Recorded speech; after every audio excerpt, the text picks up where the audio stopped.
Magandang araw po sa inyong lahat. Ako si JDB, ang inyong abaglingkod. Pag-usapan po natin ang isang napakagandang balita, ang warrant of arrest daw po ni Digong sa second quarter na darating. Wow. Well, mga kababayan, I'd just like to announce din sa ano po, di pala bukas, sa Lunes ng umaga, meron pong magrarally sa Senado. Mananawagan mo ang mga tao na to, mga nasa ano raw po 1,000 mahigit yung darating. Napakarami nun darating na yon. Papanawagan nila sa Senado ang papasukin ang ICC. Parang literal na papasukin ng ICC yung mga aresto para damputin si Bato de la Rosa. Pero yun po yung magiging panawagan nila this coming Monday. Okay, 6:00 po ng umaga yon. Alright? Ngayon eto. Dito naman, ayon po sa balita mismo ni Trillanes, at ako naniniwala po kay Trillanes, dati naman ako naniniwala rito kay Trilling, na masyadong sinira. Sabi ko nga grabe sinira natin si Trillanes noon. Pero kahit na ganun na pinaniniwalaan ko sila Duterte noon, sa isip-isip ko, teka, alam ko kasing tama yung mga pinagagawa niya sa China at yun ay legitimate. Dahil hindi lang naman po Pilipinas at hindi naman po first time na nagkaroon ng backdoor channeling at alam ko ang purpose nun at kung bakit yun ginagawa. Okay, ngayon dito, sabi po ni Trillanes, late second quarter lalabas yung warrant. So pwede na nating i-stretch yun.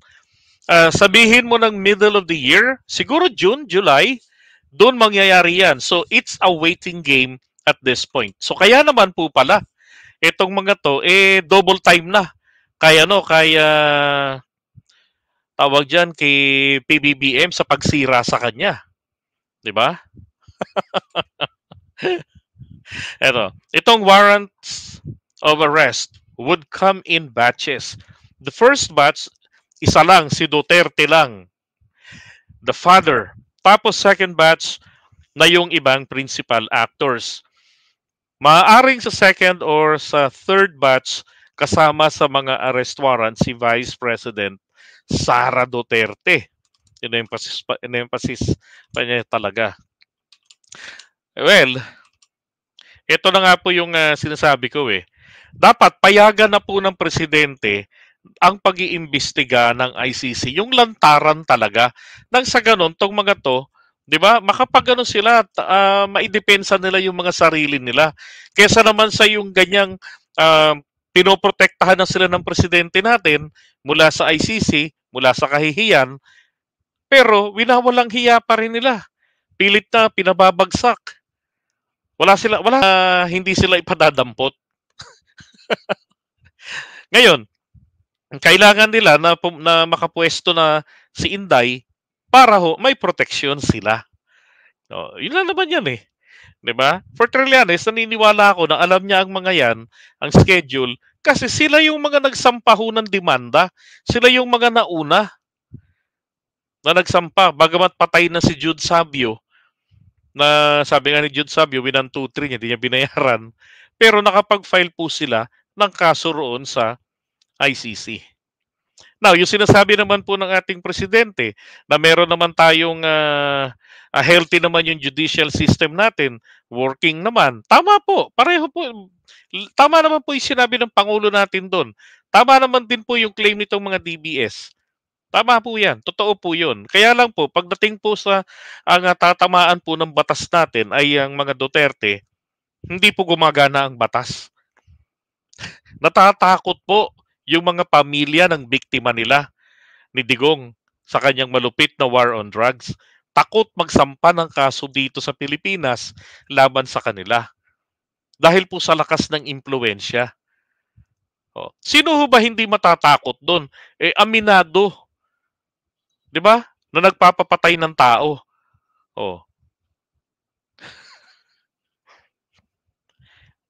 Diba? Kaya makatarungan, and it is very understandable na yung mga pamilya ng mga biktima, hindi talaga rito mag-file ng kaso. Hintayin na talaga dyan sa ICC. And for PBBM, sana lang din po ibalik na ang bansa natin sa ICC. Tama na yung sinasabi ninyo na walang jurisdiction ng ICC sa atin. Magkaroon tayo uli ng ICC sa Pilipinas para masabi natin na talaga pong healthy ang judicial system natin.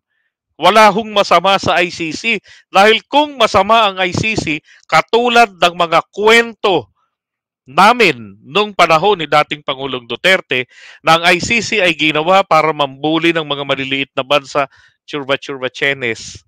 Hindi po totoo yun. Iniisip ko rin noon yun eh. Paano mangyayari na ang purpose nitong ICC para mambuli? Samantalang ang mga member po dito, mga mas mauunlad pa sa bansang Pilipinas, magaganda yung takbo ng ekonomiya nila. Yung mga judges dyan, yung mga justices nila, hindi po ito mga standby sa kanto lang. At kung yan pong ICC was created for nothing, bakit naman po nakakapag-issue ng red notice? Tapos napapa-aresto nila sa pamamagitan ng International Police o Interpol, yung target nila. At bakit yung mga malalaking bansa, masigit sa atin, nagme-member dyan? Issue ng mga iba, ang Amerika nga, hindi nila makuhang mag-member eh. Wala na tayong pakialam doon. May sariling dahilan ng Amerika kung ba't ayaw nila. Diba? Pero dito na lang sa usapin sa ating bansa, dapat bumalik tayo uli dyan sa ICC. Hayaan natin ito'y maging bahagi ng ating judicial process para maging deterrent sa mga future tyrants. O, hindi ba? Anong petsa kasama ang ating mahal na Pangulong Marcos Jr. sa pagratipika ng ICC? 11 years po, doon nagkakamali. Year 2000, pinasok ni ERAP itong ICC, yung Rome Statute. Tapos nagkaroon ng ratification po. Anong petsa na? Panahon na ni Pinoy. 1 dekada ho ang lumipas. Walang jurisdiction sa atin ngayon ng ICC. Pero sinabi ng Korte Suprema yan. At ito sana po ay maintindihan ng ating Pangulo at ng legal advisor niya. Itigil na nila ang pagpoprotekta kila Duterte.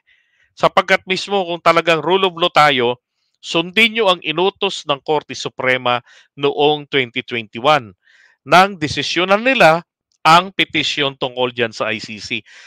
Sabi ron, bagamat ni-retain lang naman po ng inapheld lang ng Korte Suprema yung provision doon sa Rome Statute.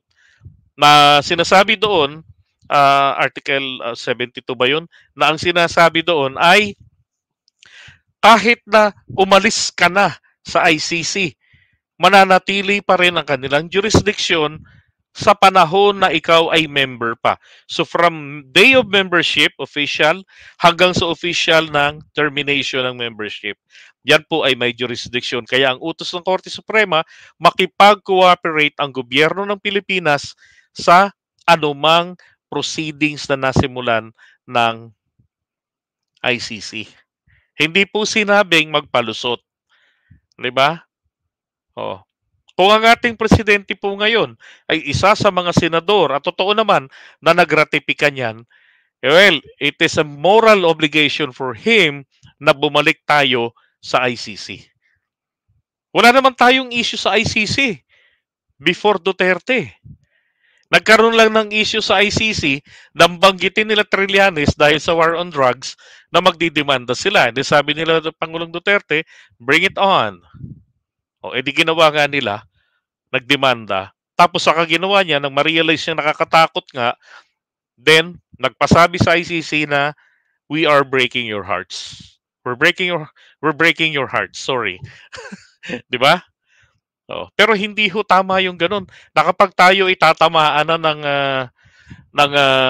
pangil ng tabak ng batas, kakalas tayo. Hindi tama yung ganun.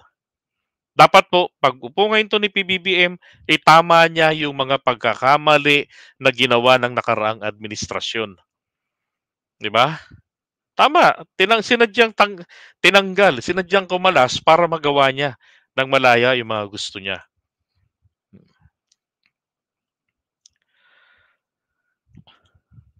Correct, 'di ba? Si Miriam, isa sa mga judges nila diyan.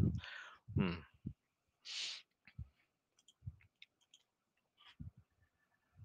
Kaya ngayon, etong ginagawa nilang kahit na nonsense, talagang to. Tingnan mo si Maharlika halos hindi na natutulog. Oh.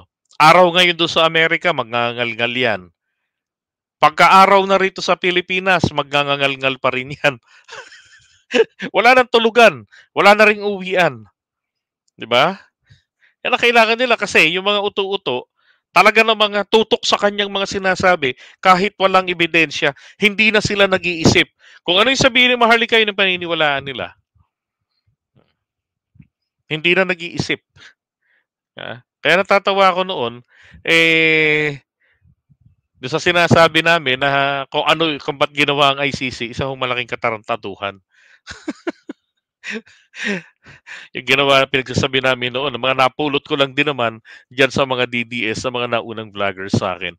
Pero hindi po masama at hindi pa naman uhuli ang lahat para tayo po ay mag-isip ng tama. Di ba? Mas mainam po gawin yung ganun. Ay, nako. Okay, kaya po, mga kababayan, sa Monday,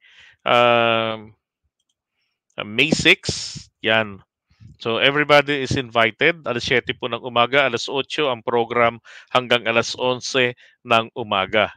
Yan pong rally na yan ay yan po ay rally ng mga tao na nananawagan na papasukin ang ICC. Okay, so yan po, sa Lunes po yan. And then sa May 17 naman po, oras na lang ang ating pinag-uusapan ay May 17 sa ano po, Freedom Park. Hindi na po kailangan ang permit ng Pasig sapagkat yung Ortigas, yun pong location ng DepEd, busy street po ito. Hindi naman po natin gusto na mag-cause ng abala sa kahit na sino. So doon po sa Freedom Park, sa Liwasang Bonifacio. Doon na lamang po. Diba? Nawa maraming lumitaw, maraming magsipunta ng mga kababayan natin. And then tignan natin pagdating ng petsa na 'yan at yung mga susunod depende kung ano maging success. Kung nagagawa nilang iusad yung maisog na puro paninira, baka hugawin na rin po natin ito na sa ibang mga probinsya para yung mga hindi nakadalo rito sa Manila, then tayo po yung magdadala naman sa kanila. Di ba? Well, let's see. Pero tapusin muna natin itong May 6 sa kayang May 17. Alright? Again, everybody's invited para ho sa panawagan na papasukin na ang ICC dito sa Pilipinas.